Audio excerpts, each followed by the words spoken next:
दिख रहा है व्हाइट बोर्ड आप लोगों को? सर ओके, चलिए स्टार्ट करते हैं। तो लास्ट क्लास का थोड़ा रिवाइज करा दे रहे हैं। जैसे एसिड और बेस, एसिड और बेस में हमने क्या देखा था कि दोनों में मेन डिफरेंस क्या होता है? एसिड और base, bases are bitter in taste. sour और बेस का टेस्ट बिटर। हाँ, अगर मान लो टेस्ट का बात करें तो ये सोर होता है और बेस क्या होता है? बिटर होता है। Sir, acid has more H plus ion and base has more OH minus ion. हाँ, मतलब क्या है कि ये एक्वस सोल्यूशन में, एक्वस सोल्यूशन जो होता है, ये एक्वस सोल्यूशन में क्या देता है? H plus ion. ठीक है, या फिर H प्लस आयन के अलावा क्या दे सकता है? बोलो। Hydronium ion, H3O ion. ये दो देता है कौन? और बेस जो होता है ये एक्वस सोल्यूशन जो होता है,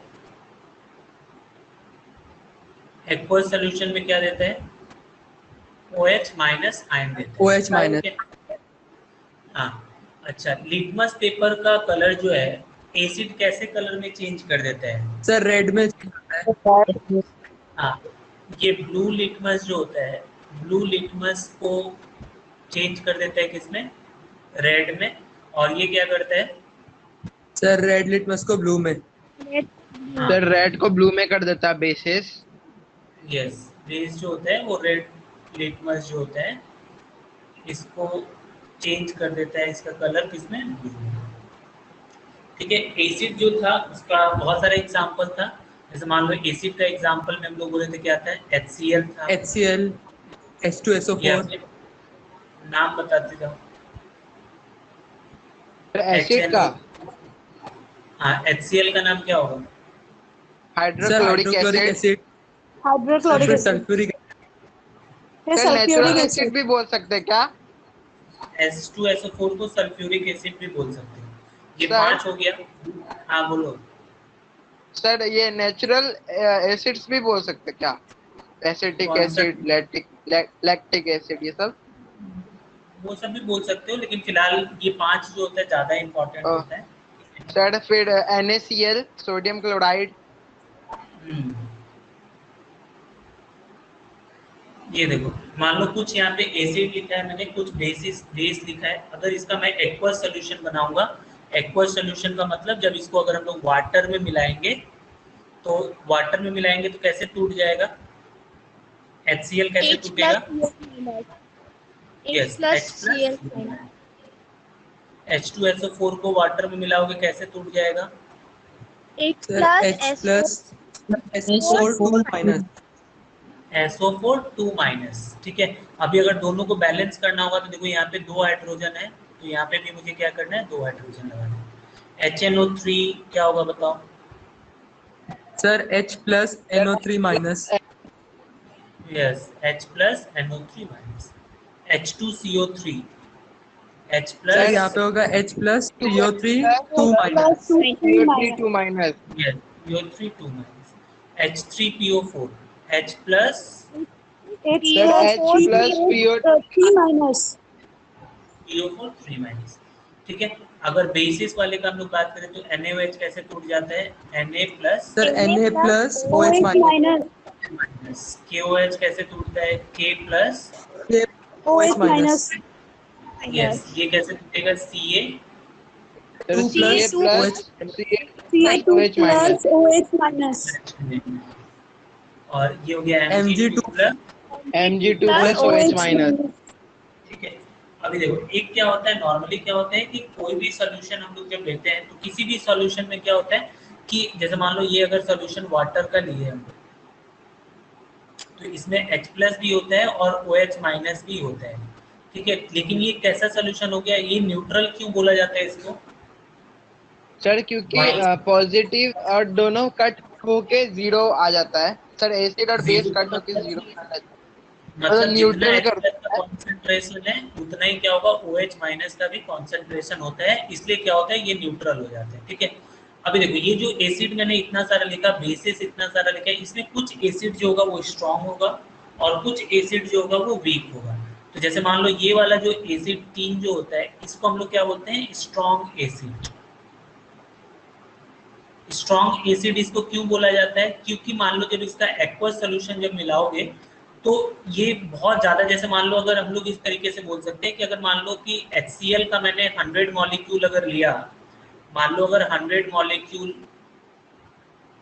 ऑफ HCl अगर मैंने लिया तो ऑलमोस्ट बोल सकते हो कि इसमें से आप देखोगे ऑलमोस्ट 90 प्लस जो होगा H प्लस आयन आपको मिल जाएगा।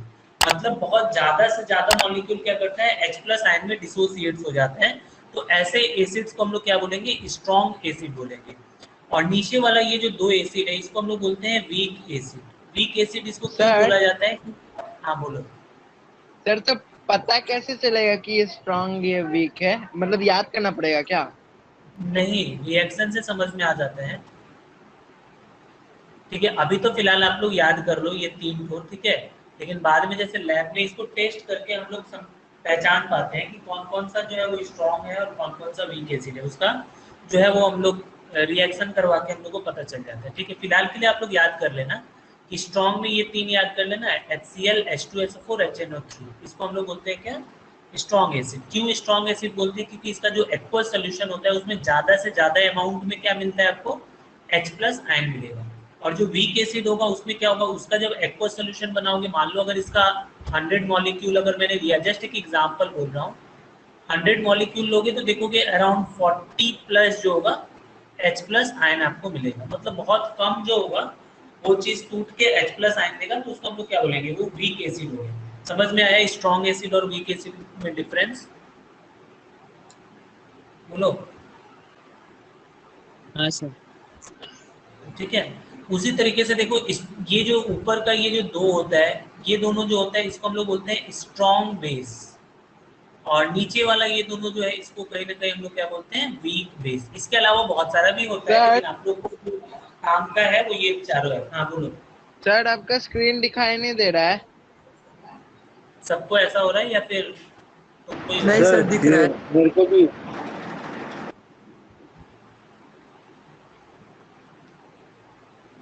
स्क्रीन तो दिखाई देना चाहिए। सर दिख रहा है। दिख सर रहा रुकिए, है? हम एक बार एग्जिट करके वापस से वो करते हैं। हाँ फटाफट करो। और सभी को प्रॉब्लम सर नहीं हम है भी ना? कर रहे हैं।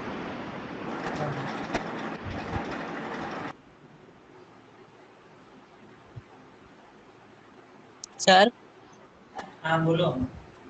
सर, ये जो हाइड्रोक्लोरिक एसिड है इसको पानी में डालने से OH आयन मिलेगा ना, और H प्लस हाँ ज्यादा हो जाएगा। H प्लस ज्यादा मिलेगा, यस। हो जाएगा।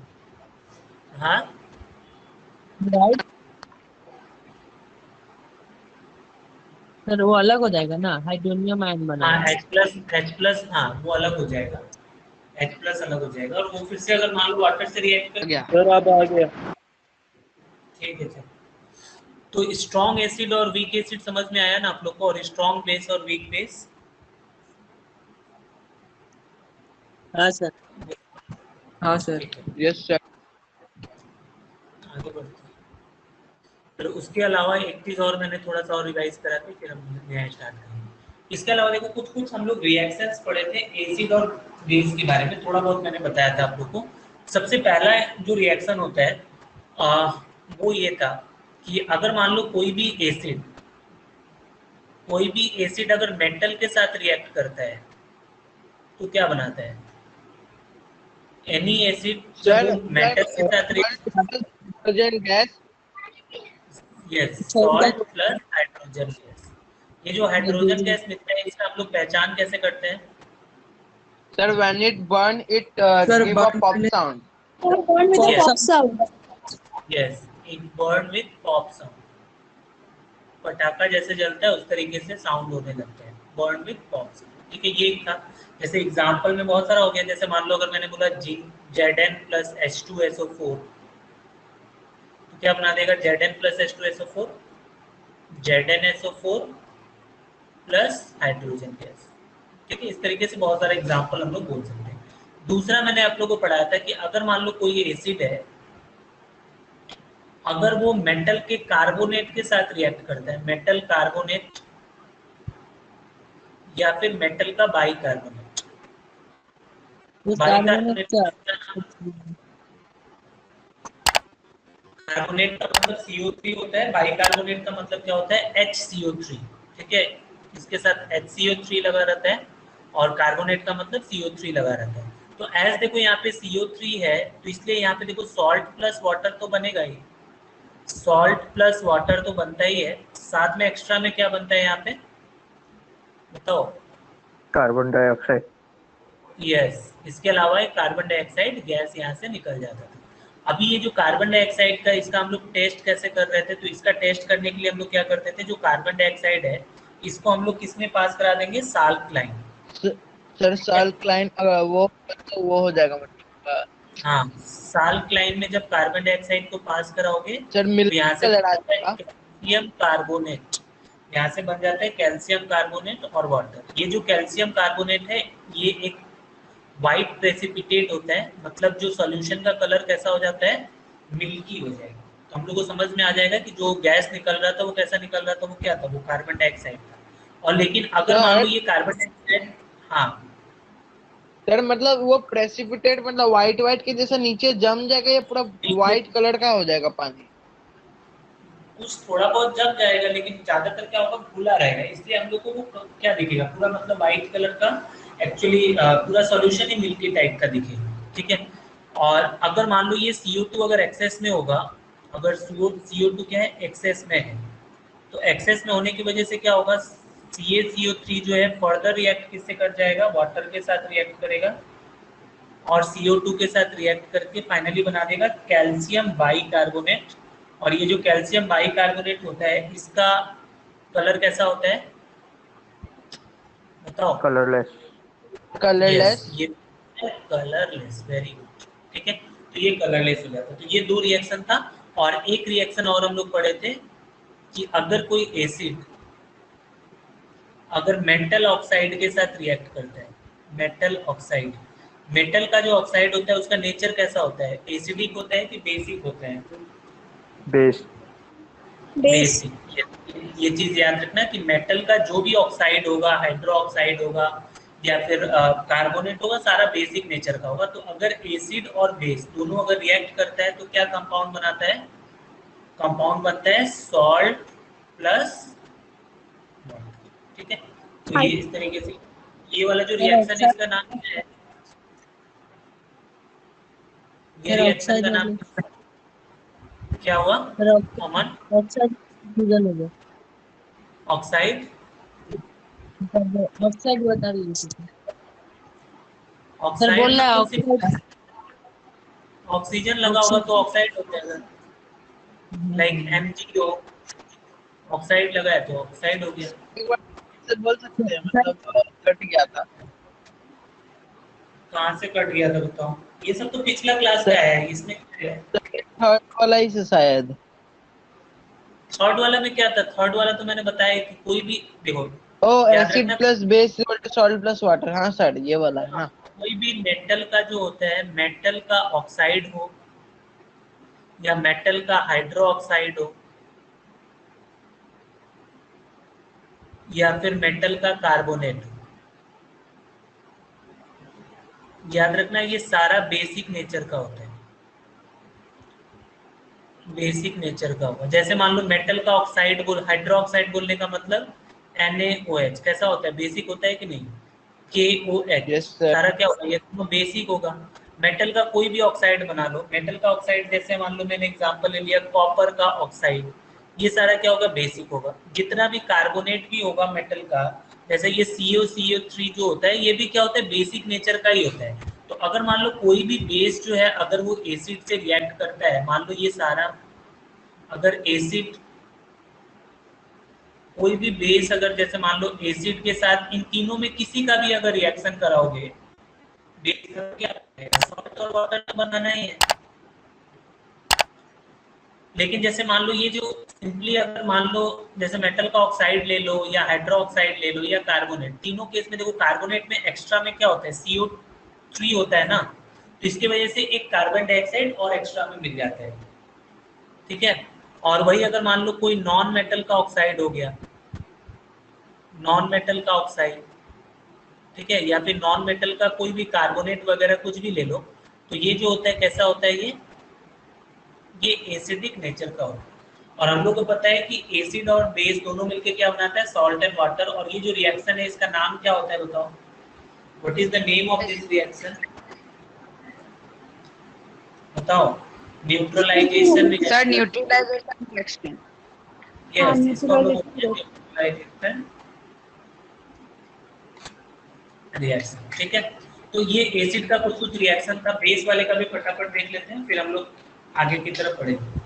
देखो बेस वाले में भी क्या है कि बेस जैसे एसिड जो था वो मेटल के साथ रिएक्ट कर रहा था, सेम उसी तरीके से जो है वो बेस भी जो होगा वो रिएक्ट करेगा मेटल के साथ। तो मेटल भी जब बेस के साथ, जैसे मान लो एसिड वाले में भी क्या था, जब मेटल एसिड के साथ रिएक्ट कर रहा था तो क्या बना रहा था, सॉल्ट और हाइड्रोजन गैस बना रहा था।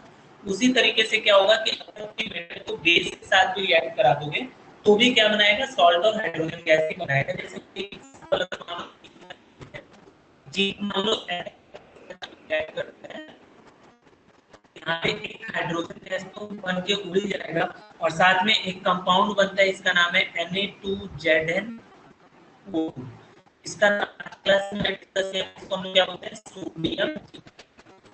ये इस टाइप का सॉल्ट है, ठीक है। आवाज नहीं आ सेमी टाइप का रिएक्शन होता है, सोडियम मतलब मेटल प्लस बेस क्या बना देता है, सॉल्ट प्लस हाइड्रोजन गैस। अभी हाइड्रोजन गैस का बोलेगा कि टेस्ट कैसे करेंगे हम लोग, तो क्या बोलोगे, इसका बर्न टेस्ट विद कैसे द करेंगे। पॉपकॉर्न। हाँ, अगर मान लो कोई बर्निंग, कोई भी चीज स्टिक को बर्न करोगे तो क्या वो बर्न होगा विद पॉप साउंड, ठीक है। तो ये बेस का रिएक्शन था। उसी तरीके से मान लो reaction with non metallic oxide, तो बताओ नॉन मेटेलिक ऑक्साइड का नेचर कैसा होता है, एसिडिक होता है कि बेसिक होता है, एसिडिक। Non acidic. ये अभी पहले मैंने बताया कि ये एसिडिक होता है, मतलब एसिड की तरह बिहेव करेगा। मान लो अगर कोई बेस है, अगर वो मान लो कोई एसिड के साथ रिएक्ट करता है तो क्या बनाएगा, वो सॉल्ट और वाटर ही तो बनाएगा ना।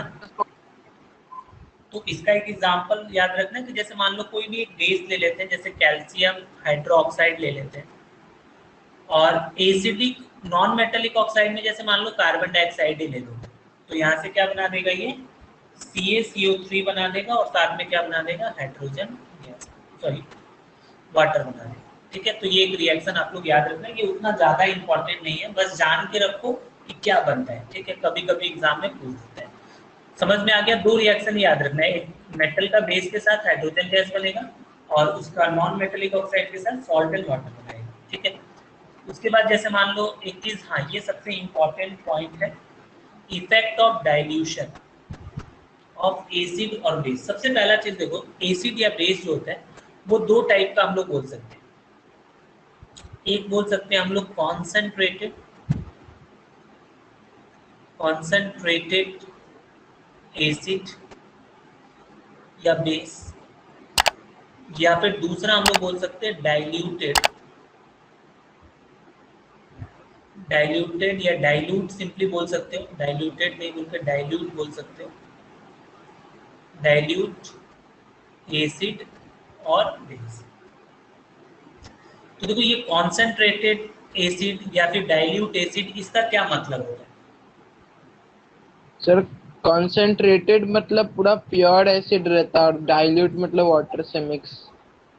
देखो हाँ, पूरा ऐसा नहीं बोल सकते हो। देखो जैसे मान लो अगर मैं कॉन्सेंट्रेटेड का बोलूँ, जैसे मान लो यहाँ पे कोई एसिड है, और अगर ये मान लो मैं बोलता हूँ कि कॉन्सेंट्रेटेड है, तो कॉन्सेंट्रेटेड होने का मतलब क्या है कि ये जो एसिड है, इसमें जो एसिड का अमाउंट होगा, इसमें वाटर तो होना ही पड़ेगा। एसिड का अमाउंट बहुत ज्यादा होगा और वाटर का अमाउंट क्या होगा, बहुत कम होगा। मतलब एक एग्जांपल के लिए अगर मैं बोलूँ, मान लो 90% अगर एसिड है तो आप क्या बोल सकते हो, 10% क्या होगा, वाटर होगा, ठीक है। ये एग्जांपल के लिए बोला है मैंने, ऐसा कोई फिक्स नहीं होता है, ठीक है ना। एग्जांपल दिया आप लोगों के कि अगर मान लो 90% एसिड है तो 10% क्या होता है, वाटर होता है। तो ऐसे वाले सॉल्यूशन को हम लोग क्या बोलेंगे, कॉन्सेंट्रेटेड एसिड। या फिर उसी तरह अगर मान लो मैं आपको बोलता हूँ कि कॉन्सेंट्रेटेड बेस, तो कॉन्सेंट्रेटेड बेस बोलने का मतलब क्या हो जाएगा? सर बताओ। बेस ज्यादा मिला, सर बेस बेस ज्यादा वाटर ज्यादा मिला। कम। वाटर हाँ, कम। लेकिन अगर मान लो मैं डाइल्यूट बोल दूं, जैसे मान लो मैंने एक कंटेनर लिया और मैं बोल रहा हूँ यहाँ पे डाइल्यूट एसिड लिया, कोई डाइल्यूट एसिड या फिर डाइल्यूट बेस ले रहे हैं हम लोग, तो इसका मतलब देखो यहाँ पे क्या होगा, एसिड भी होगा और साथ में क्या होगा, वाटर भी होगा। तो इस केस में डाइल्यूट वाले केस में क्या होगा, वाटर का अमाउंट क्या होगा, बहुत वाटर ज्यादा होगा, और और एसिड का अमाउंट क्या होगा, बहुत कम होगा। जैसे मान लो अगर उल्टा उसका बोल सकते हैं, एग्जाम्पल के लिए अगर हम बोले कि 90% अगर वाटर है तो आप देखोगे क्या 10% क्या होगा उसमें, एसिड या बेस। सर कॉन्सेंट्रेटेड में वाटर का अमाउंट मतलब बहुत कम रहेगा। बहुत कम होगा, हाँ थोड़ा बहुत तो अमाउंट रहेगा ही, बहुत कम। मतलब देख रहे हो दोनों को कंपेयर करके, अगर 90% एसिड है तो 10% सर वाटर, वाटर बहुत कम है, 10% से भी कम हो सकते हैं। हाँ बोलो समीर। सर मतलब कॉन्सेंट्रेटेड एसिड ज्यादा हार्मफुल होगा और ये डाइल्यूट थोड़ा कम होगा ना। ऑब्वियसली एसिडिक एसिड बहुत ज़्यादा है, मतलब क्या होगा, बहुत ज़्यादा उसमें ये होगा, इफेक्ट ज़्यादा करेगा, वो एसिड ज़्यादा है, सिंपल सा बात है। समझ में आया ना आप लोग को? जैसे लैब वगैरह में भी अगर आप लोग को दिया जाएगा तो ज़्यादातर आप लोग जब प्रैक्टिकल करोगे क्लास 12 में, तो आपको डाइल्यूट एसिड ही ज़्यादा दिया जाता है ताकि ज़्यादा खतरा ना हो, ठीक है। तो अभी देखो यहाँ पे ये तो समझ गए आप लोग कि चलो कॉन्सेंट्रेटेड किसको बोलते हैं या फिर डाइल्यूट एसिड किसको बोलते हैं, ये पॉइंट तो क्लियर हो गया आप लोग को? Yes sir. सर। क्लियर हो? हाँ। तो अभी यहाँ पे क्या होता है देखो, अभी जैसे मान लो डाइल्यूट एसिड बनाया जा रहा है, तो कैसे बनाया जा रहा है आपको तो समझ में आ रहा है कि मान लो कि कॉन्सेंट्रेटेड एसिड वाले में ही हम लोग क्या करते हैं, वाटर जब मिला देते हैं तो क्या बन जाता है, वो डाइल्यूट बन जाता है। डाइल्यूट तो कुछ अलग से चीज नहीं होता है ना, उसमें क्या किया मैंने, एसिड थोड़ा कम रखा, पानी ज्यादा मिला दिया, तो वो क्या बन गया, डाइल्यूट बन गया। तो यहाँ पे क्वेश्चन आप लोगों से पूछता है, बहुत ही इंपॉर्टेंट कि इफेक्ट ऑफ डाइल्यूशन, मतलब जब भी डाइल्यूशन किया जाता है तो उस केस में क्या किया जाता है, आपको ऐसा बोला जाएगा कि वाटर इज वाटर, ये लाइन बोलना ज्यादा अच्छा होगा, बोला जाएगा कि water should be added, sorry water should not be added to acid, ठीक है।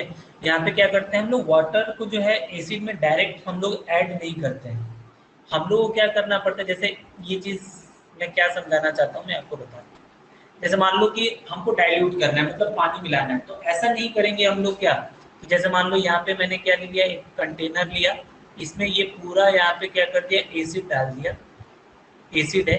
अभी इसमें मैंने क्या किया, यहाँ से हम लोग वाटर पोर करना स्टार्ट कर, तो जब भी एसिड या बेस लेके जब उसमें वाटर आप मिलाते हो ना, तो ये जो प्रोसेस होता है, ये प्रोसेस जो होता है ये बहुत ज्यादा एक्सोथर्मिक होता है, process process is exothermic. Exothermic का मतलब क्या होता है बताओ, what do you mean by heat produce exothermic? करने एवोल्यूशन ऑफ गैस।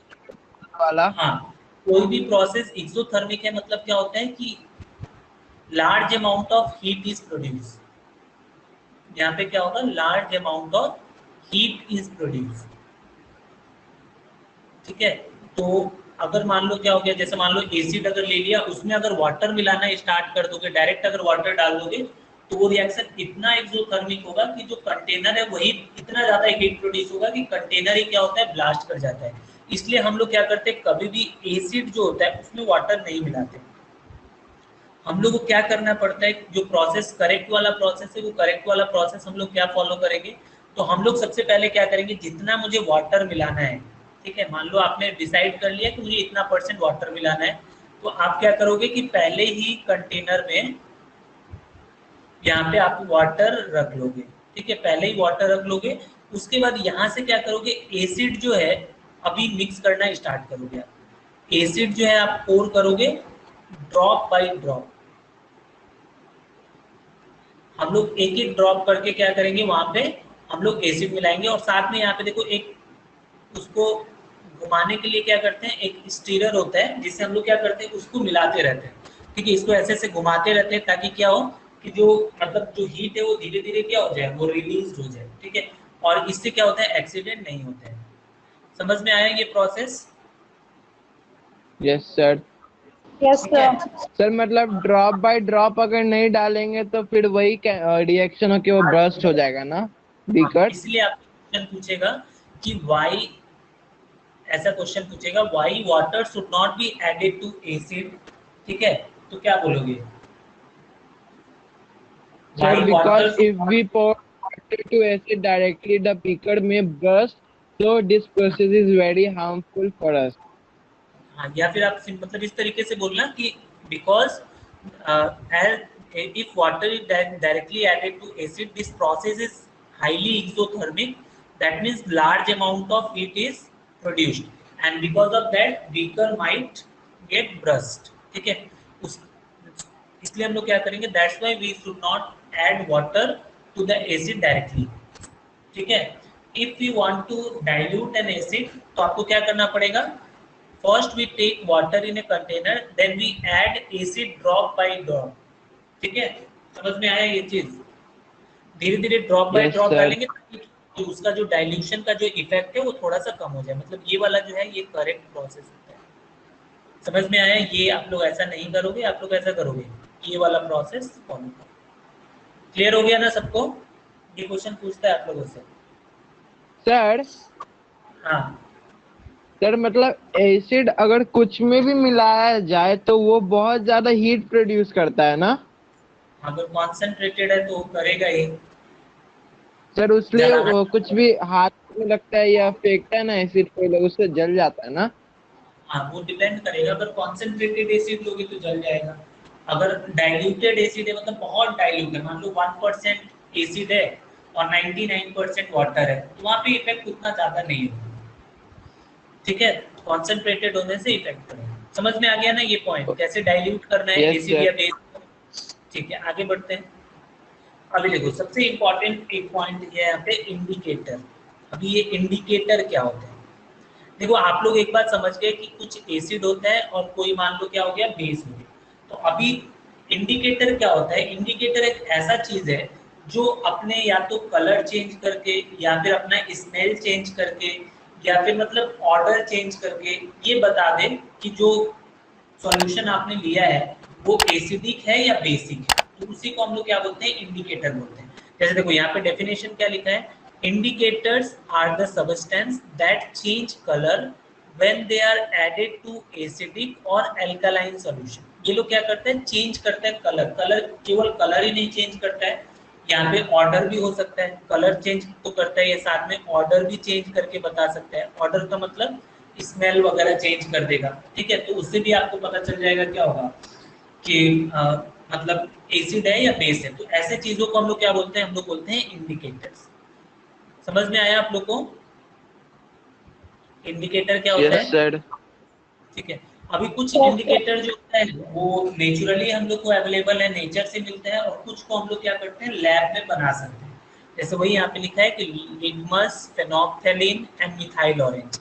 ये क्या है, ये तीन ऐसा है इंडिकेटर है जिसको हम लोग कहाँ पे यूज करते हैं, लेबोरेटरी में ज्यादा यूज करते हैं, ठीक है। जैसे लिटमस पेपर, आप लोग थोड़ी देर पहले ही मैंने जब एसिड बेस स्टार्ट किया था उसी टाइम बताया था लिटमस पेपर के बारे में। तो लिटमस पेपर क्या होता है, is a type of indicator. क्योंकि जैसे मान लो जब उसको आप पेपर को एसिडिक में डाल रहे हो, एसिड मीडियम में डाल रहे हो, तो वो क्या कर रहा है, कलर उसका कैसा हो जाता है। लिटमस पेपर को जब एसिड में आपने डाला तो कैसा बन गया वो, रेड। Sir, red red. हो गया। हाँ, मतलब क्या है कि अगर लिटमस है, मान लो मैं लिटमस का एग्जांपल देता हूँ, अगर मैं एसिडिक मीडियम में डालूंगा तो वो रेड कलर का हो जाएगा, और अगर बेसिक मीडियम में डालूंगा या एल्कालाइन मीडियम में डालूंगा तो कैसे कलर का हो जाता है वो, ब्लू। तो इस तरीके से देखो उसका कलर अलग अलग हो गया, तो उससे आपको समझ में आ गया कि ये क्या है, एसिड है या बेस है। तो इसलिए हम लोग लिटमस को क्या बोलेंगे, वो क्या है, it is a type of indicator. समझ में आया ना इंडिकेटर क्या हो गया? इंडिकेटर वर्ड से क्लियर हो रहा है, जो किसी चीज को इंडिकेट करता हो। देखो जैसे यहाँ पे कुछ कुछ इंडिकेटर्स है, इसका आप लोग को नाम याद रख सकते हो आप लोग। जैसे नेचुरल इंडिकेटर, नेचुरल इंडिकेटर आप लोग को समझ में आ रहा होगा नाम से कि इसका मतलब क्या है, ये हम लोग को नेचर से मिलता है। जैसे देखो क्या लिखा है कि natural indicator is a type of indicator that can be found naturally and can be determined whether the substance is acidic और सबस्टेंस इज बेसिक सबस्टेंस। मतलब नेचुरल इंडिकेटर क्या है, हमको कहाँ से मिलता है, नेचर से मिलता है, और ये हम लोग को बताता है कि कोई भी सबस्टेंस क्या है, एसिडिक है या फिर बेसिक है। इसका कुछ एग्जांपल जैसे हो गया रेड कैबेज हो गया, टर्मेरिक हल्दी जो होता है वो भी एक टाइप का इंडिकेटर है, जूस ग्रेप का निकालोगे ये भी एक इंडिकेटर होता है, ठीक है। उसके बाद करी पाउडर हो गया, ये सब कुछ कुछ क्या है इंडिकेटर। इतना ज्यादा आप लोग को अनियन ये क्या एक तरीके का इंडिकेटर है, इसमें ज्यादा आप लोग को याद नहीं कर, 2-3 आप लोग याद रखना। जैसे लिटमस जो होता है ये भी हम लोग को नेचर से ही मिलता है, ठीक है। तो लिटमस का तो आप लोग को याद रहेगा कि लिटमस जो होता है वो एसिडिक में कैसा रहता है, एसिडिक में रेड कलर का हो जाता है और बेसिक सोल्यूशन में कैसा हो जाता है, ब्लू कलर का। ये बस याद रखना, ठीक है, इतना ज्यादा नहीं याद रखना। अच्छा, इसके अलावा जैसे कैबेज का जो होता है लीफ जो होता है उसका जो होता है वो भी एसिडिक मीडियम में क्या करता है, वो रेड कलर हो जाता है, और जब बेसिक दोगे तो वो ग्रीन कलर का हो जाता है। ये उतना ज्यादा इंपॉर्टेंट नहीं है, ये याद रखना। 4th पॉइंट, टर्मेरिक हल्दी। हल्दी जो होता है नॉर्मली मान लो कैसे कलर का होता है, येलो कलर का होता है। जब उसको एसिडिक सॉल्यूशन में डालोगे तो कोई भी चेंज नहीं आएगा, यहाँ पे डैश देने का मतलब यहाँ पे कोई चेंज नहीं आएगा, वो येलो कलर का ही रहेगा। लेकिन जैसे उसको बेस में डाल दोगे तो वो कैसा बन जाएगा, वो बन जाएगा रेडिश ब्राउन, ठीक है। इसका एक एग्जाम्पल बता सकते हैं, जैसे इसका प्रैक्टिकल रियल लाइफ एग्जाम्पल आप लोग बोल सकते हो। जैसे मान लो हल्दी अगर आप लोग उसमें थोड़ा सा अगर चूना मिला दोगे, ठीक है। चूना क्या होता है, चूना कहीं ना कहीं बेसिक नेचर का होता है ना, लास्ट ही बताया था मैंने आप लोग को। या कोई भी बेस अगर हल्दी में मिला दो तो देखोगे उसका कलर पूरा रेड कलर का हो जाता है, ठीक है। सब पॉइंट बोलो। Yes sir. हाँ सर, ये सर केबेज न्यूट्रल में और सर एसिड में टोमेटो दोनों। ऑक्सैलिक एसिड होता है तो वो कैसे इंडिकेटर हुआ? क्या बोलो एक बार फिर से, अर्णव क्या बोल रहे हो? सर टोमेटो तो एसिड होता है ना, ऑक्सैलिक एसिड, तो वो कैसे इंडिकेटर हुआ? टोमेटो भी क्या करता है कि बेस जब उसके साथ एज वो एसिड है ना, बेस जब उसमें डालोगे तो थोड़ा उसका कलर चेंज हो जाता है, ठीक है। तो इसलिए अगर क्या करता एसिड है, डालेंगे चेंज नहीं आएगा ना, और एसिड अगर डालोगे कोई चेंज बेस नहीं होगा, बेस डालोगे तो थोड़ा सा चेंज हो जाएगा कलर का उसका, ठीक है। ये 3 याद रखना आप लोग, लिटमस वाला याद रखना और टर्मेरिक याद रखना और ये कैबेज का लीफ, ये 3 याद रखना, 3 काफी है। ऐसे उतना ज्यादा natural indicator exam point of view से उतना ज्यादा इंपॉर्टेंट नहीं होता। सिंथेटिक इंडिकेटर क्या होता है, सिंथेटिक नाम से ही समझ में आ रहा है, जिसको हम लोग क्या कर सकते हैं, लैब में बना सकते हैं। जैसे जिसको आप लैब में बना सकते हो उसी को हम लोग क्या बोलेंगे, सिंथेटिक। मतलब मैंने इंडस्ट्री में या फिर लैब में जिसको प्रोड्यूस करता है। जैसे देखो यहाँ पे सिंथेटिक इंडिकेटर क्या होता है, are the indicators which are synthesised in the laboratory. इसका 2 ही एग्जांपल है जो कि ज्यादा आप लोग को काम आता है, फिनोल्फ्थेलिन और मिथाइल ऑरेंज, ठीक है। फिनोल्फ्थेलिन एंड मिथाइल ऑरेंज। फिनोल्फ्थेलिन जो होता है वो क्या होता है, नॉर्मली वो कलरलेस होता है, एसिडिक सॉल्यूशन में डालोगे तो भी वो कलरलेस ही रहेगा, लेकिन बेसिक सॉल्यूशन में डालोगे तो पिंक कलर का हो जाता है, ठीक है। तो इससे हमको समझ में आ जाता है क्या है कि वो बेस का solution. Methyl orange, methyl orange थोड़ा सा इंपॉर्टेंट है, ये आप लोगों से एग्जाम में पूछता है। तो मिथाइल ऑरेंज देखो नॉर्मली क्या होता है, ये ऑरेंज कलर का होता है, लेकिन जब इसको देखो नाम में ही समझ में आ रहा है मिथाइल ऑरेंज है, मतलब ये कैसे कलर का होगा, ऑरेंज कलर का नेचुरली होता है। जब इसको एसिडिक मीडियम में डालोगे तो क्या होगा, ये रेड कलर का हो जाएगा, और जब बेसिक मीडियम में डालोगे तो ये कैसे कलर का हो जाएगा, येलो कलर का हो जाएगा। याद रहे। हाँ सर हम लोग का जो मैम है ना सर, वो मैम बोला कि फेनोल्फ्थेलिन का कलर पिंक होता है। बेसिक सॉल्यूशन में पिंक होता है, नॉर्मली कलरलेस होता है वो फेनोल्फ्थेलिन। फेनोल्फ्थेलिन कलरलेस ही होता है, ठीक है। बेसिक सर जब उसको बेस में डालोगे तो वो पिंक हो जाएगा। हाँ बोलो अमन। सर, वो जो केबेज वाला में था उसका न्यूट्रल भी रेड में था और एसिडिक भी रेड में था, तो कैसे पता चला? मतलब कोई चेंज नहीं करेगा, कैबेज मतलब देखो नेचुरली रेड है, एसिड में भी डालोगे तो रेड ही रहेगा, इसका मतलब क्या कोई चेंज कलर का नहीं हुआ, एसिडिक मीडियम में वो कलर चेंज नहीं दिखाता है, लेकिन अगर वो बेसिक में डालोगे तो क्या होगा, कलर चेंज हो जाएगा। हाँ सर। ठीक है, तो इसलिए क्या होता है, देखो ये नेचुरल इंडिकेटर्स और ये जो सिंथेटिक, नेचुरल इंडिकेटर में क्या है, जैसे कुछ कुछ ऐसा इंडिकेटर है जो कि क्या करता है, जैसे मान लो यही है, अब रेड कलर का ओरिजिनली रेड कलर का है, एसिड में डालेगा तो भी रेड होगा, तो तुम कैसे पहचानोगे कि वो मैंने जो लिया सोल्यूशन लिया वो एसिडिक है कि न्यूट्रल सोल्यूशन। तो इसमें क्या होता है, ये सारा कुछ कुछ डिसएडवांटेज हो गया था ये नेचुरल इंडिकेटर का। ठीक है, तो इसलिए हम लोग को क्या करना पड़ा, जैसे देखो ये मिथाइल ऑरेंज हम लोग ज्यादातर यूज करते हैं क्योंकि देखो इसका कलर अलग अलग है, हमको क्लियरली बता देगा। देखो न्यूट्रल सोल्यूशन में देंगे तो ऑरेंज कलर का रहेगा, अगर मान लो एसिडिक में लोगे तो रेड कलर का रहेगा, और अगर बेसिक में डालोगे तो क्या होगा, वो येलो कलर का होगा। ठीक है, जैसे इसको याद कैसे रख, हाँ बोलो सर ये सब आसान भाषा में मतलब क्या होगा, फेनोल्फथालीन को क्या बोलता है नॉर्मल कॉमन वॉइस में? अरे फेनोल्फथालीन का जो गोली भी तो मिलता है ना, देखो एक छोटा छोटा कम्फुल टाइप का जो गोली होता है फेनोल्फथालीन का, सर कैसे कलर का, व्हाइट कलर तो का होता है। जो कपड़ों के बीच में सर क्या कपड़ा हुआ? में जो रखता है, हाँ कपड़ा में जो रखता है, हाँ फेनोल्फथालीन का गोली होता है, उसका जब सॉल्यूशन बना दोगे तो वो कलरलेस हो जाता है। ठीक है, उसको लेकिन बेसिक में डाल दोगे तो पिंक हो जाएगा। ठीक है, सर मतलब वाटर में उसको मिलाएंगे तो वो हो जाएगा, मतलब क्या बोलते हैं उसको, कलरलेस हो जाएगा। हाँ उसको जब पूरा गोल कर दोगे तो उसका कलर चला जाएगा। देखो ये चीज याद रखोगे, एक याद रखना, नॉर्मली इस तरीके से हम लोग याद रख सकते हैं, मिथाइल ऑरेंज जो होता है इसका दो ही कलर होता है ना, एक रेड कलर का देता है और एक येलो कलर का देता है। तो हम लोग याद रखेंगे माई एप्पल इज रेड, माई का मतलब हो गया मिथाइल ऑरेंज। ठीक है, ए से याद रखना एसिडिक। ठीक है, एसिडिक मीडियम में कैसा होता है, वो रेड कलर का देता है, इसका मतलब जो बेसिक मीडियम होगा, बनाना का कलर कैसा होता है,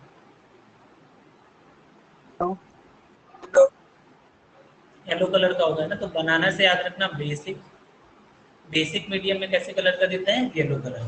क्योंकि ये वाला आप लोग को पूछता है एग्जाम में कि मिथाइल ऑरेंज जो होता है उसका कलर एसिडिक मीडियम में कैसा होता है, बेसिक मीडियम में कैसा होता है, तो ये हम लोग को याद रखने का काम है कि हम लोग याद रखेंगे माई एप्पल इज रेड, मतलब एसिडिक मीडियम में रेड कलर का होगा और बेसिक मतलब येलो कलर का। याद रहेगा ये वाला? हाँ सर। Yes sir.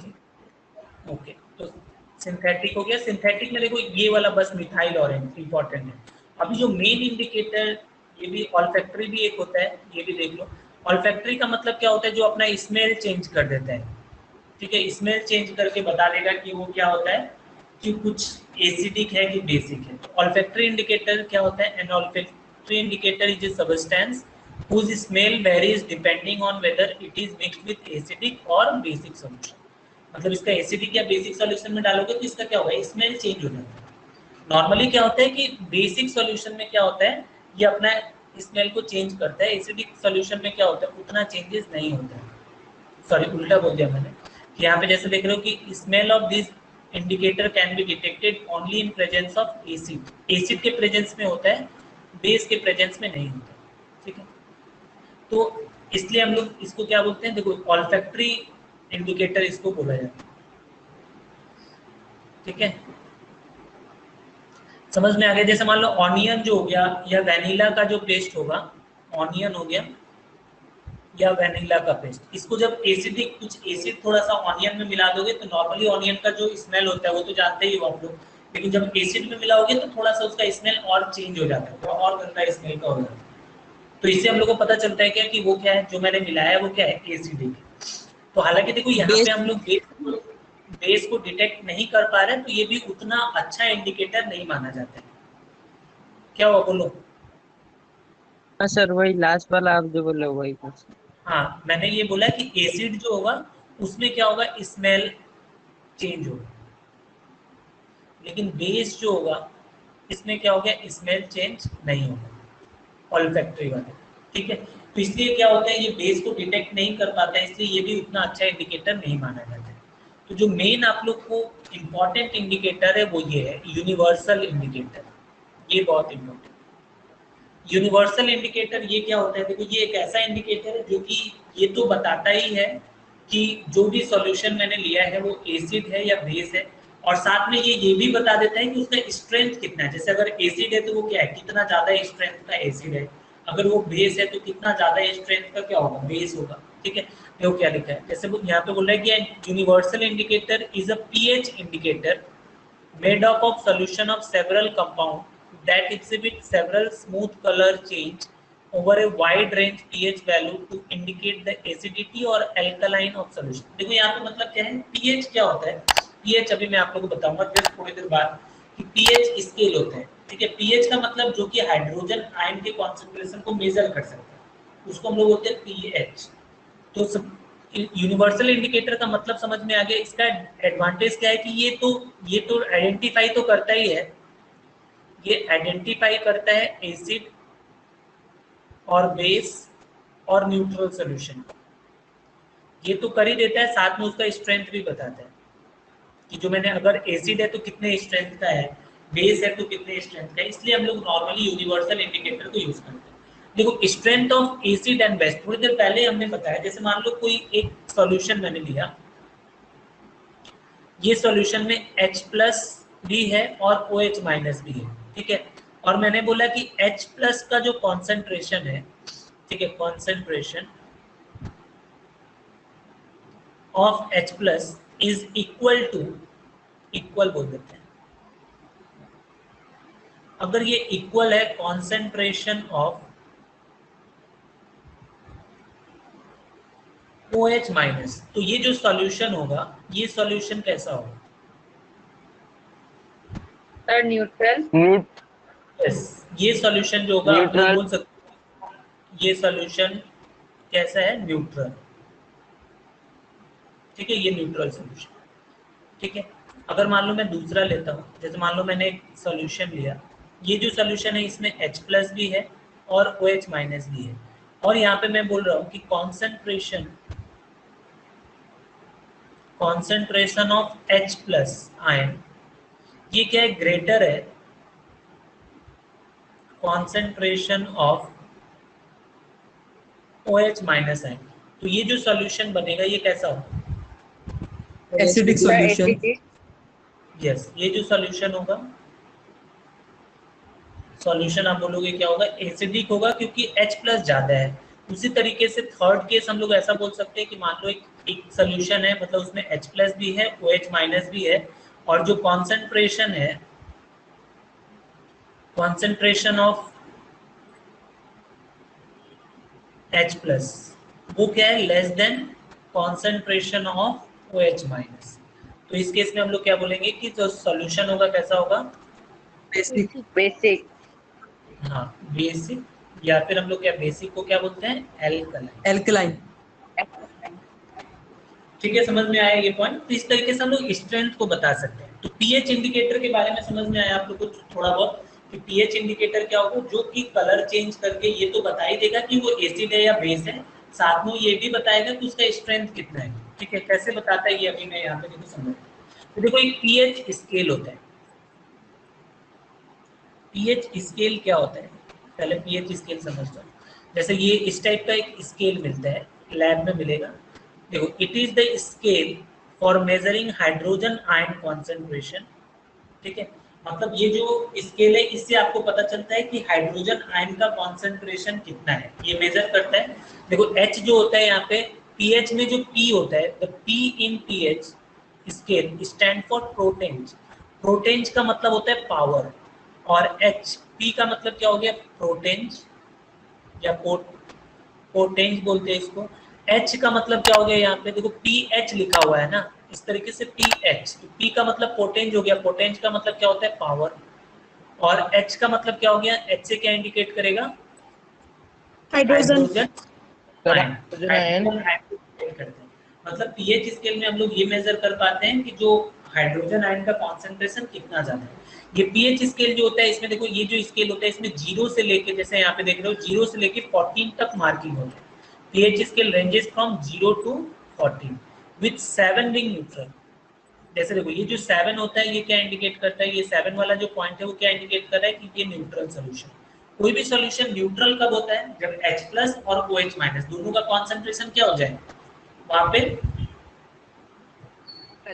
न्यूट्रल कब बोलेंगे? सर हाँ सर एक बार वापस से समझा दीजिए, मेरा प्रॉब्लम हो गया था। हाँ, मैंने ये बोला कि जैसे एक स्केल इस टाइप का होता है, इसको हम लोग पीएच स्केल बोलते हैं। इसमें 0 से लेके 14 तक का मार्किंग होता है, और इसमें जो 7 होता है, 7 पॉइंट इंडिकेट करता है न्यूट्रल को। न्यूट्रल बोलने का मतलब क्या होगा कि यहाँ पे H+ का कॉन्सेंट्रेशन इक्वल किसके हो जाएगा? OH-। अब देखो, हाँ 7 से नीचे जाओगे, इधर देखो 7 से जैसे इधर जाते जाओगे तो ये क्या होता जाएगा? एसिडिटी बढ़ता जाएगा, मतलब एसिड करेक्टर बढ़ता जाएगा। और 7 के इधर जितना जाओगे वहां पे क्या होगा कि बेसिक करेक्टर बढ़ता जाएगा। बेसिक या एल्कलाइन करेक्टर बढ़ेगा, और इधर क्या होगा? एसिड करेक्टर जो होगा बढ़ जाएगा। मतलब मान लो अगर मैंने आपको बोला कि किसी का पीएच, ध्यान से सुनिए, किसी का मैंने पीएच बोला 2 है, तो वो एसिडिक होगा या बेसिक होगा? Sir acidic. Sir acidic. Yes. चलो यहाँ पे थोड़ा सा हम लोग एक पेन ले लेते हैं। जैसे मान लो मैं 3 ले रहा हूँ, एक ले रहा हूँ, इसका पीएच मान लो मैंने 3 बोला, एक लिया पीएच 7 लिया, और एक पीएच लिया 10। अभी मुझे बताना है कि इसमें कौन सा एसिडिक होगा, कौन सा बेसिक होगा, कौन सा न्यूट्रल होगा। सर फर्स्ट वाला एसिडिक होगा, लास्ट वाला बेसिक होगा, और सेकंड वाला न्यूट्रल। हाँ, ये एसिडिक हो गया। 7 का मतलब ये क्या हो जाता है? न्यूट्रल। और 7 से ज्यादा हो गया मतलब क्या हो गया? बेसिक। ठीक है, अभी देखो ये तो अलग अलग मैंने लिया। अगर मान लो मैं ऐसा लेता कि एक लिया उसका पीएच ले लिया 2, और एक लिया उसका पीएच ले लिया 1, इसमें से कौन ज्यादा एसिडिक होगा? सर 1। सर 1। हाँ, 1 वाला जो होगा, पीएच जिसका 1 है वो क्या होगा? वो मोर एसिडिक होगा। पीएच जिसका क्या है? 2। समझ में आया ना कि जो ये स्केल जो हमने दिया, इसमें ये 7 क्या हो गया? न्यूट्रल पॉइंट है। अभी इसके इधर जाओगे तो बेसिक करेक्टर बढ़ता जाएगा, जितना इधर जाओगे उतना ज्यादा बेसिक, और जितना इधर आओगे उतना ज्यादा क्या होगा? वो एसिडिक होता जाएगा। समझ में आ गया ये पॉइंट सबको? यस हाँ सर। सर। जैसे देखो ये वाला, देखो यहाँ पे थोड़ा सा वही चीज को मैंने फिर से बताया। यहाँ पे ये जो पीएच स्केल है, अभी देखो पीएच पेपर मिलता है। जब आप लैब में जाओगे ना तो आपको एक पीएच पेपर मिलेगा। जैसे मान लो एक सोल्यूशन ले लिया आपने, एक सोल्यूशन है। अभी सॉल्यूशन में हम लोग ये पूरा स्केल को नहीं डालते, यहाँ पे क्या मिलता है? एक पीएच पेपर मिलता है। पीएच पेपर एक छोटा सा पेपर होगा। इस पेपर को मैंने क्या करेंगे, इस सॉल्यूशन में हम लोग डिप करेंगे, तो क्या होगा? वो उसका कलर चेंज हो जाएगा। अभी जो उसका कलर चेंज होगा उसको हम लोग क्या करेंगे? ये स्केल पे ले जाके देखेंगे कि कौन से कलर से ये मैच कर रहे हैं। ठीक है, जैसे मान लो अगर वो 2 के साथ मैच किया तो हम लोग समझ जाएंगे कि इसका मतलब जो सॉल्यूशन है वो कैसा है? एसिडिक है कि बेसिक है? एसिडिक। वो सॉल्यूशन क्या होगा? एसिडिक होगा। ठीक है, अगर मान लो जो कलर चेंज हुआ, अगर वो मान लो इस कलर के साथ रिजेंबल कर रहे हैं, तो वहां से आपको समझ में आ जाना चाहिए इसका मतलब कि जो भी सॉल्यूशन है वो कैसा है? बेसिक है या क्या है? एसिडिक है, न्यूट्रल है? बेसिक है। बेसिक। ठीक है, क्लियर हुआ सबको? हाँ सर। नेचुरल कलर क्या होता है? न्यूट्रल है, न्यूट्रल, नेचुरल नहीं है, न्यूट्रल है। देखो जैसे ये वाला जो पीएच स्केल में क्या होता है, देखो एक्चुअली क्या है कि यहाँ पे जैसे शुरू से 0 से स्टार्ट होगा, तो यहाँ से देखो, यहाँ से लेके देखो, इसको मैं यहाँ पे ड्रॉ करके आप लोगों को दिखाता हूँ तो थोड़ा और ज्यादा क्लियर होगा। जैसे मान लो ये स्केल है, अभी इसमें मैं क्या कर रहा हूँ, इस तरीके से ड्रॉ कर रहा हूँ। अभी ये H+ आयन का कॉन्सेंट्रेशन है, और नीचे ले लेते हैं OH- आयन का कॉन्सेंट्रेशन। तो देखो ये जो पॉइंट है, जैसे यहाँ पे अगर मैं बात करूंगा, ये 0 से है, ठीक है, ये 0, ये हो गया 7। तो ये 7 पे जाके क्या होता है? जितना H+ आयन होता है उतना ही क्या हो जाता है? OH- ये दोनों क्या हो जाता है? इक्वल हो जाता है। इसलिए सॉल्यूशन कैसा हो जाता है? वो हो जाता है न्यूट्रल। अभी देखो इस एरिया में जैसे 0, 1, 2 ये सब जगह में H+ आयन क्या है? H+ भी है और OH- भी है, लेकिन किसका कॉन्सेंट्रेशन ज्यादा है? H+ का कॉन्सेंट्रेशन ज्यादा है, इसलिए क्या होगा? वो एसिडिक हो जाएगा। इधर वाले एरिया में अगर जाओगे तो यहाँ पे देखो H+ भी है और OH- भी है, लेकिन किसका कॉन्सेंट्रेशन ज्यादा है? ऑब्वियसली OH- का कॉन्सेंट्रेशन ज्यादा है, तो इसलिए ये क्या हो जाएगा, ये बेसिक हो जाएगा। समझ में आया आप लोगों को? मतलब ऐसा नहीं होता है कि कोई Yes, सॉल्यूशन sir. है उसमें H+ होता ही नहीं है, H+ होता है, लेकिन जिसका कॉन्सेंट्रेशन ज्यादा होगा वो अपना कलर चेंज करके, मतलब वो अपना इफेक्ट ज्यादा दिखाएगा। तो ये था नेचुरल इंडिकेटर के बारे में, सॉरी यूनिवर्सल इंडिकेटर। समझ में आ गया ना? यूनिवर्सल इंडिकेटर क्या करता है, कलर चेंज तो करता ही है, साथ में वो ये भी बताता है कि जो भी सॉल्यूशन मैंने लिया है उसका स्ट्रेंथ कितना है। क्लियर हो गया ये पॉइंट सबको? सर मैं यस सर। डार्क होगा तो ज्यादा होगा, मतलब क्या हुआ?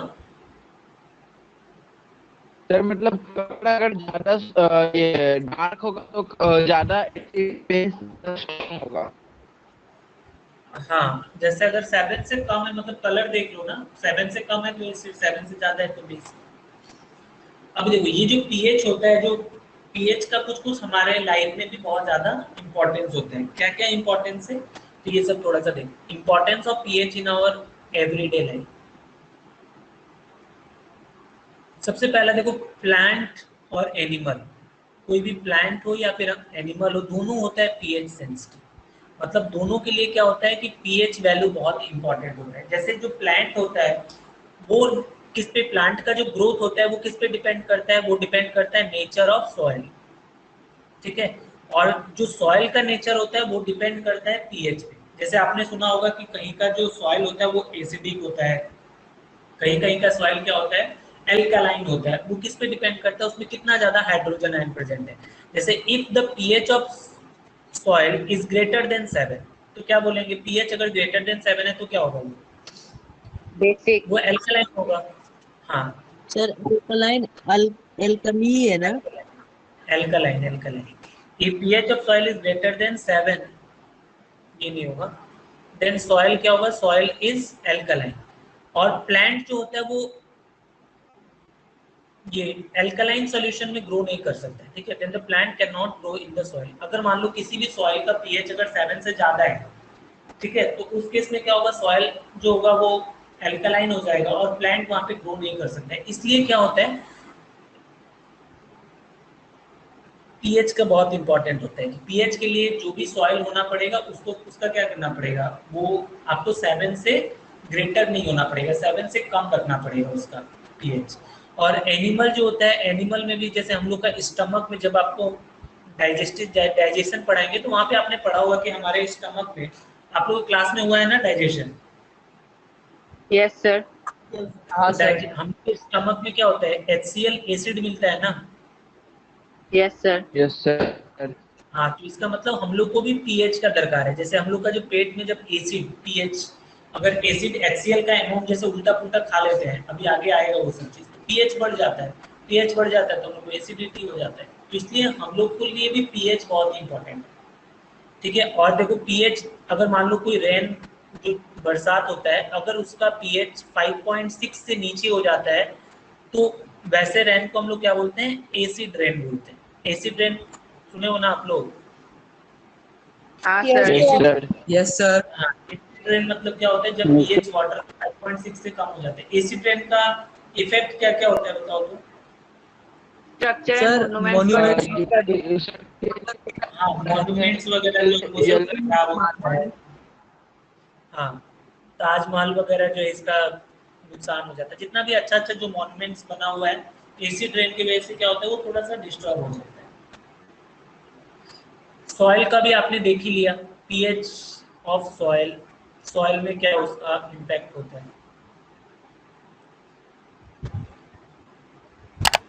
ठीक है। देखो ज्यादातर जो सॉइल होता है जिसका पीएच वैल्यू 3.5 से लेके 10 तक वेरी करता है, जहाँ पे रेनफॉल ज्यादा होता है।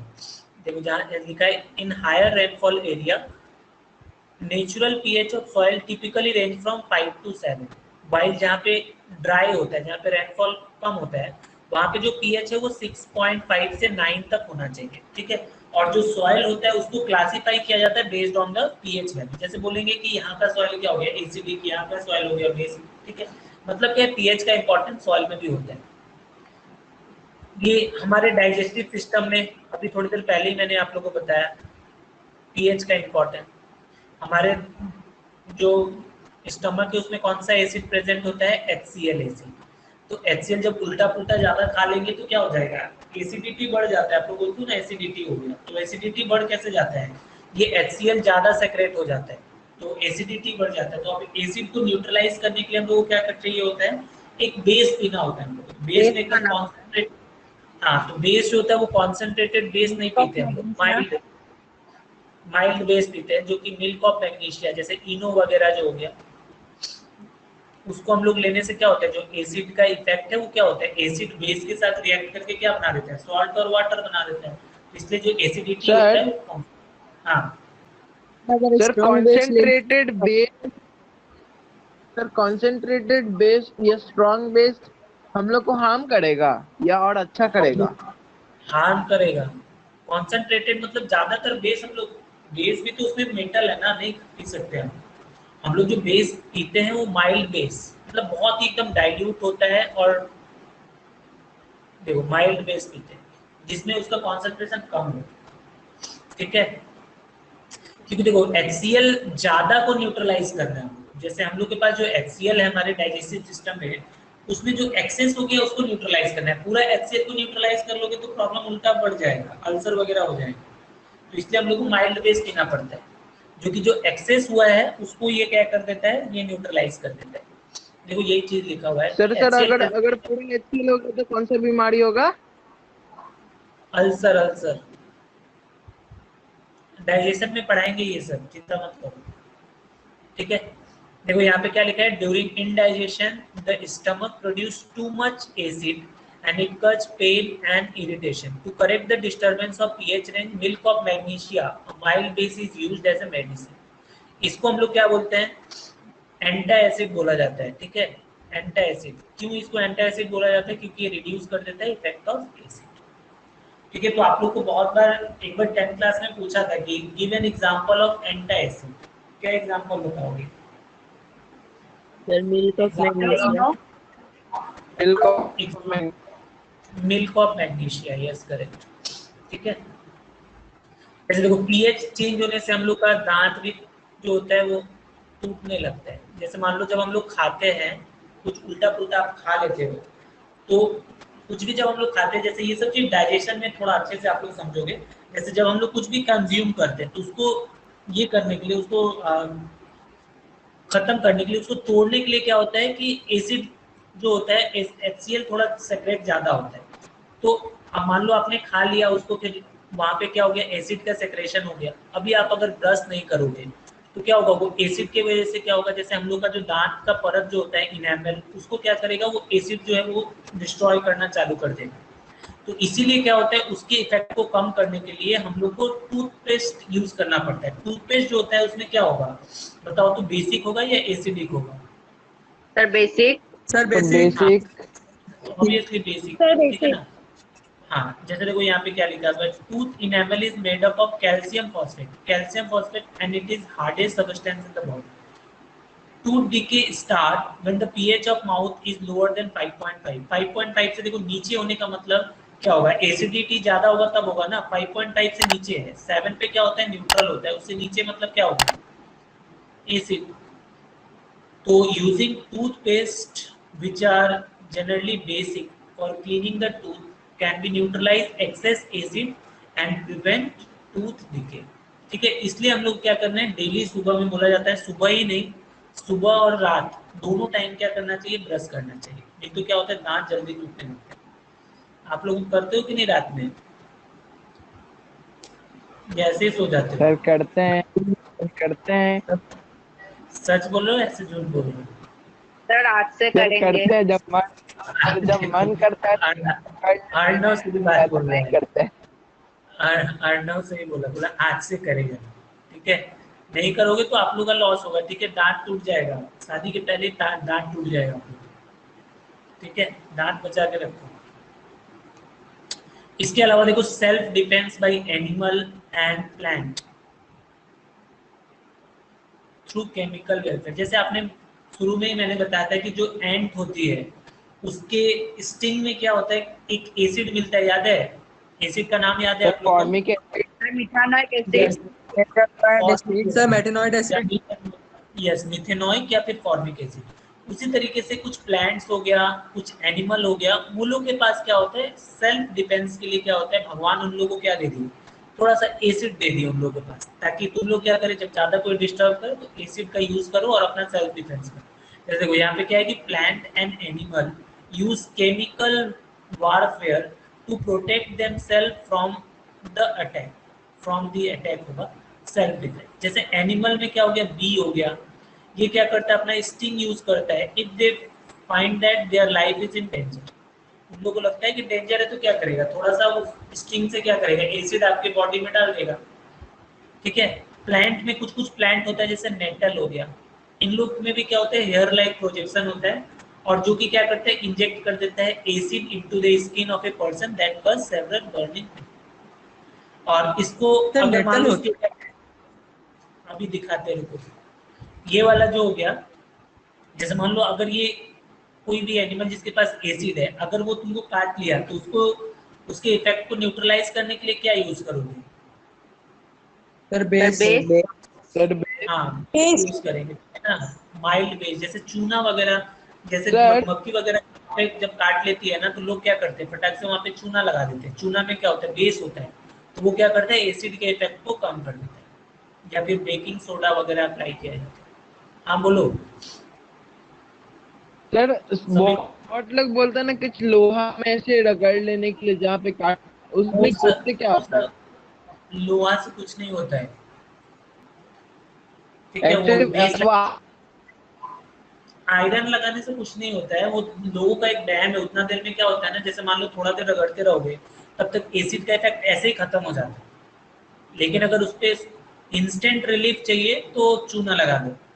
ठीक है, तो वो बेस होता है, तो न्यूट्रलाइज कर दो। ये देखो, यही है नेटल वाला प्लांट।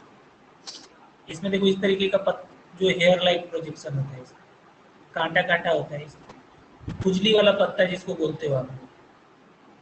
देखो ये पॉइंटेड पॉइंटेड पूरा रहता है इसमें। ठीक है, प्लांट में जैसे stinging hair of nettle leaf inject the methanoic acid, इसके पास में मिथेनोइक एसिड ही होता है, जो कि क्या करता है, बर्निंग पेन करता है। अगर ये लग गया तो फिर वो बुझाने लगेगा या फिर थोड़ा सा वो जलने लगेगा। तो देखो नेचर ऐसा दिया है, नेचर हम लोग को अगर कोई चीज का मान लो प्रॉब्लम दिया है तो उसका सॉल्यूशन भी दे दिया है। तो ये जहाँ पे ये जो नेटल का लीफ मिलता है, उसी के नीचे देखोगे तो वहां पे एक डॉग प्लांट मिलता है, उसी के नीचे मिलेगा डॉग प्लांट। ये डॉग प्लांट जो होता है, इसके पास बेस होता है। तो अगर मान लो नेटल वाले लीफ में अगर लग गया आपको, तो वहां पे क्या हो गया, थोड़ा एसिड की तरह मतलब जलने लगेगा, तो उसी के नीचे आसपास में देखना डॉग प्लांट मिलेगा। ये प्लांट क्या करोगे, इसको अगर लेके वहां पर उसको रगड़ दोगे तो क्या होगा, वो उसके एसिडिटी को कम कर देगा और फिर जलन कम हो जाएगी। समझ में आया? तो ये प्लांट्स वगैरह जो होता है ये भी हेल्प करता है हम लोग का। जो भी ये लोग अपना सेल्फ प्रोटेक्शन के लिए एसिड यूज करते हैं, तो भगवान एक और प्लांट दे दिए जो कि क्या है, जहाँ पे बेस है। क्लियर हुआ आप लोग को? Yes sir. हाँ सर। ठीक है, तो ये सब बस एक बार पढ़ लेना। आप लोगों से पूछेगा बस importance of pH in our everyday life, तो पूरा नहीं एक्सप्लेन करके अगर थोड़ा थोड़ा भी एक्सप्लेन कर दोगे तो भी चल जाएगा। हाँ बोलो। डॉग कैसा लगता है? क्या? Dog plant? Sir dog plant nettle, जो ये नेटल लीफ के जस्ट नीचे ही रहता है, गूगल में सर्च करना मिल जाएगा। ठीक है, डॉग प्लांट। सर ठीक मेरे है, आगे ढूंढ बढ़ो। लेना जाके। हाँ भाई, देखो अभी सॉल्ट, मैंने क्या देखा? आवाज कट रहा है इसमें।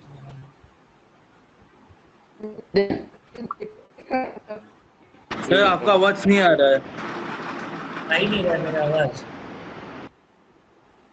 थोड़ा सा और पढ़ अभी लेते हैं salt. Yes sir. Yes sir. अभी थोड़ी देर पहले हमने क्या पढ़ा कि सॉल्ट कैसे बनता है, एसिड और बेस, ये दोनों जब आपस में रिएक्ट करता है तो क्या बनता है, सॉल्ट प्लस वाटर। मतलब सॉल्ट बनाने के लिए मुझे क्या चाहिए होगा, कहीं ना कहीं एक एसिड चाहिए होता है और साथ में क्या चाहिए होता है, एक बेस चाहिए होता है। उससे क्या बन जाता है, सॉल्ट और वाटर। जैसे ये देखो, ये सॉल्ट, मैंने बोला कि सॉल्ट कैसे बनेगा, तो सॉल्ट बनाने के लिए आप क्या करोगे, वही यूज करोगे, एसिड, इसमें क्या मिला दोगे, बेस, तो यहाँ से क्या बन जाएगा, सॉल्ट, और क्या बन जाएगा। अब देखो सॉल्ट जो होता है, सर सॉल्ट की, हाँ सर समुद्र में मतलब एसिड और बेस दोनों होता है। हाँ दोनों ही होते हैं, सॉल्ट बनता है ना। कौन कौन सा होता है अभी वो भी पता चल जाएगा आपको। देखो ये अभी सॉल्ट कैसा हो सकता है, न्यूट्रल सॉल्ट हो सकता है, एसिडिक सॉल्ट हो सकता है और बेसिक सॉल्ट हो सकता है। 3 टाइप का नेचर हो सकता है सॉल्ट का। अब ये तीनों नेचर कैसे कैसे बनता है ये मैं आपको थोड़ा सा एक्सप्लेन करूँ। देखो जैसे मान लो अगर कोई स्ट्रॉन्ग एसिड, एसिड बेस मिलके क्या बनाता है, सॉल्ट वाटर बनाता है, ये तो आपको समझ में आ गया। अभी अगर कोई मान लो स्ट्रॉन्ग एसिड मैंने लिया और उसको अगर स्ट्रॉन्ग बेस के साथ क्या कर दिया, मिला दिया, तो सॉल्ट बनेगा और वाटर बनेगा। लेकिन ये जो सॉल्ट बनेगा कैसा बनेगा, चलो यहाँ पे मैं समझा। अगर मैंने स्ट्रॉन्ग एसिड लिया और साथ में स्ट्रॉन्ग बेस ले लिया, तो यहाँ से जो सॉल्ट बनेगा और वाटर तो बनेगा ही। Neutral salt. सॉल्ट कैसा होगा, उसका नेचर कैसा होगा, जैसे मान लो दो लोग पावरफुल है, पहला वाला भी पावरफुल है, दूसरा वाला भी पावरफुल है, तो यहाँ पे जो देखो अगर ये स्ट्रॉन्ग एसिड है मतलब इसके पास H+ ज्यादा है, स्ट्रॉन्ग बेस है मतलब इसके पास भी OH- भी ज्यादा है, दोनों क्या करेगा, न्यूट्रलाइज कर देगा। मतलब इस केस में जो सॉल्ट बनेगा कैसा बनेगा, न्यूट्रल सॉल्ट बनेगा। समझ में आया ये point. Yes sir. Yes sir. अगर मान लो स्ट्रॉन्ग एसिड लिया आपने और साथ में वीक बेस ले ली, तो यहाँ पे सॉल्ट और वाटर तो बनना ही है। सर एसिडिक Salt बनेगा। Acidic acidic salt. हाँ, इस बार जो सॉल्ट होगा वो कैसा होगा, एसिडिक। और मान लो अगर मैं ऐसा बोलता हूँ कि अगर मान लो मैंने ले लिया वीक एसिड और स्ट्रॉन्ग बेस, तो सॉल्ट सर बनेगा साथ एल्कलीन। में वाटर। Basic salt. बिल्कुल ठीक है। और अगर वीक एसिड लोगे और वीक बेस लोगे, तो ये बेचारा लोग सॉल्ट वाटर ही नहीं बनाता है, कोई रिएक्शन ही नहीं होता, न्यूट्रल। नो रिएक्शन, सर यहाँ कोई पे रिएक्शन। नो क्यों? हाँ बस ऐसे ही मिल जाता है कोई। सर यहाँ पे नो। सॉल्ट वाटर नहीं बना, तो न्यूट्रलाइजेशन रिएक्शन नहीं होगा, बस आपस में मिल जाएगा, कोई सॉल्ट और वाटर नहीं बनता है। सॉल्ट वाटर बनाने के लिए क्या देखो, इसके पास सॉल्ट कब बनेगा, जब H+OH- जब रिलीज करेगा तभी तो सॉल्ट बनेगा ना। तो ये लोग इतना, इन लोग के पास H+ भी बहुत कम है, इसके पास OH भी बहुत कम है, क्या सॉल्ट रिएक्शन, क्या सॉल्ट और वाटर बनाएगा, इसलिए कोई रिएक्शन नहीं होता। अभी यहाँ पे हम लोग एग्जाम्पल देखेंगे। तो जैसे मान लो अभी मैंने क्या बताया कि स्ट्रॉन्ग एसिड और स्ट्रॉन्ग बेस मिलके क्या बना देगा, एक सॉल्ट बनाएगा। ये सॉल्ट कैसा सॉल्ट होगा, अभी आप लोगों को समझ में आ रहा है कैसा होगा, बताओ। Neutral salt. Neutral. Example, strong acid ले लेते हैं, कोई भी स्ट्रॉन्ग एसिड, जैसे मान लो स्ट्रॉन्ग एसिड मैंने बताया था HCl हो गया, या फिर हम लोग क्या ले सकते हैं, H2SO4। इसको जब स्ट्रॉन्ग बेस के साथ मिलाते हैं, स्ट्रॉन्ग बेस में क्या हो गया, NaOH हो सकता है या फिर KOH, ठीक है। तो क्या बनेगा, देखो HCl और NaOH को जब मिलाएंगे तो सॉल्ट बनेगा और साथ में वाटर तो बनेंगे। तो पहले वाटर लिखेंगे, यहाँ पे भी क्या होगा, वाटर तो बनना ही है, तो वाटर लिखेंगे। अभी यहाँ पे कौन सा सॉल्ट बनेगा, देखो ये OH और ये H, ये दोनों मिलके वाटर बना दिया, बचा क्या, Na, और यहाँ पे क्या बचा, Cl। तो सॉल्ट कैसा बनेगा, salt is NaCl। NaCl। Yes. अभी देखो ये नीचे वाले में क्या होगा, ये हाइड्रोजन और OH ये मिलके तो वाटर बना लिया। अभी ये K का रिएक्शन किसके साथ होगा, SO4 के साथ होगा, तो क्या बनेगा बताओ तो, K और sir SO4 potassium K2SO4। K2SO4, yes. इसका वैलेंसी 2 होता है, इसका 1 होता है, क्रॉस मल्टीप्लाई, K2SO4। देखो अभी हम लोग लेते हैं एक वीक एसिड लेते हैं। वीक एसिड में आप ले सकते हो कुछ भी ले लो, जैसे कार्बोनिक एसिड ले लेते हैं, H2CO3 ले लेते हैं, या फिर फॉस्फोरिक एसिड ले सकते हो। ऊपर में हाइड्रोजन को बैलेंस करना होगा ना। हाँ हाइड्रोजन को बैलेंस कर सकते हो, तो ठीक है, बैलेंस मैंने नहीं लिखा, बस मैंने सॉल्ट वाटर में। बेस में स्ट्रॉन्ग बेस लेना है, स्ट्रॉन्ग बेस में क्या ले सकते हो, NaOH या फिर OH। तो यहाँ पे मुझे क्या बनेगा, सॉल्ट और वाटर, तो वाटर तो बनेगा ही। अभी मेन सॉल्ट कौन सा बनेगा वो देखना। देखो यहाँ सर पे सोडियम Na जो carbonate, sir sodium carbonate. Na और CO3, Na का वैलेंसी 1, CO3 का कितना होता है 2, क्रॉस मल्टीप्लाई करोगे क्या बनेगा, Na2CO3। समझ में आया ना। देखो ये CO3 के साथ Na बैठने वाला है, Na का भी वैलेंसी 1 होता है, तो यहाँ पे क्या बन गया Na2CO3। इस केस में K के साथ क्या होगा बताओ, तो फॉर्मूला क्या बनेगा, KPO4 के साथ बनने वाला है, फॉर्मूला क्या सर होगा, फॉर्मूला सर के मेटल आता है ना। सर KPO4, K2 K3 होगा ना, PO4 का वैलेंसी 3 होता है। क्या बोल रहे हो अमन, बोलो तो। K का ये जैसे वैलेंसी फॉर्मूला तो इसमें पहले मेटल लिखना होता है ना सर। पहले मेटल लिखना होता है, यस, ये चीज याद रखना। ये सब चीज आप लोग पीरियोडिक टेबल में आपको अच्छे से समझ में आ जाएगा ये सब, ठीक है। मेटल नॉन मेटल में पहले मेटल को लिखते हैं। अच्छा, स्ट्रॉन्ग एसिड लेते हैं और वीक बेस लेते हैं। स्ट्रॉन्ग एसिड में मान लो HCl ले लिया मैंने, या फिर H2SO4 ले लिया। वीक बेस का एग्जांपल बताओ, Mg सर MgOH या फिर COOH का होल ट्वाइस, ये दोनों क्या हो गया, कुछ भी ले सकते हो, ये दोनों क्या है? हाँ, तो यहाँ पे वाटर तो बनेगा ही। अभी मेन है कि बेस सॉल्ट क्या बनेगा, मैग्नीशियम किसके साथ रिएक्ट करेगा, सर क्लोरीन के मैग्नीशियम साथ। क्लोराइड फॉर्मूला बताओ। MgCl2 Mg का वैलेंसी 2, Cl का 1, Mg2 sir MgCl2 magnesium chloride, formula बनाना सीखो। यहाँ पे भी देखो मैग्नीशियम किसके साथ रिएक्ट करना है, SO4 के साथ। तो सिंपली देखो अगर नहीं आ रहा है तो Mg और SO4, हाँ MgSO4 ये कट जाएगा, क्या बनेगा Mg,